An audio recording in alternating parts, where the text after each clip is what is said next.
In this lesson, we are going to learn how to write covalent compounds formula from given names. So here we have the names given to us. In order to determine the formula, we need to look at the structure of naming for covalent compound. The first element has this structure. It has the prefix except for monos. So when it's one atom, we don't use the prefix mono. It has no prefix at all.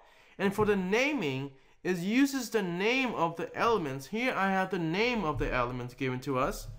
And then for the second element, it has a prefix, even for mono, but it uses the name of the anions. Here I have the name of the anions right there. Except for the following, when they exist by itself, we can talk about that later. Here we have an example. We have nitrogen. There are no prefix, so of course there is going to be N1. And then we have the next element, which is the second one, dioxide. The prefix di right there represents there are two. Oxide is for what? It's for oxygen, so of course we're going to have O2. We do not write the 1. In this case, we're going to put NO2. Then over here we have silicon, which is Si. And how many Si do we have? There are no prefix, so it's going to be Si1 only. And then we have tetra. Tetra is 4. In this case, tetrafluoride, of course, fluoride is F, and there are 4 of them. Again, we do not write the 1, so we can cross that out. So we have SiF4. And going down here, we have dihydrogen. Di is 2. So in this case, we have H2. And we have monoxide, which is mono is 1, oxide is O, so we have 1O.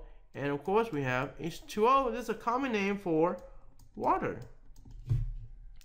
And lastly, we have carbon. Carbon is just 1 because there are no prefix. And tetrahydride, what is hydride? And hydride is basically a hydrogen that gained 1 electron. In this case, how many do we have?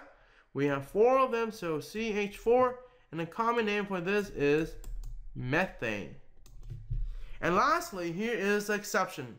Is that when we have an element like chlorine exists by itself, this element are extremely unstable when it exists as an atom, a single atom. So they always exist something called diatomic. Di is 2, so atomic, in this case 2 atoms, molecules. So here are the following elements that exist as diatomic molecule. We have hydrogen, oxygen, nitrogen, fluorine, chlorine, and bromine. So for instance, we have hydrogen, it will be H2, oxygen will be O2, nitrogen will be N2. In this case, chlorine will be Cl2. And that's all we have to do. Make sure you memorize your prefix, know the anions, and know the structure of naming for the first element and the second element.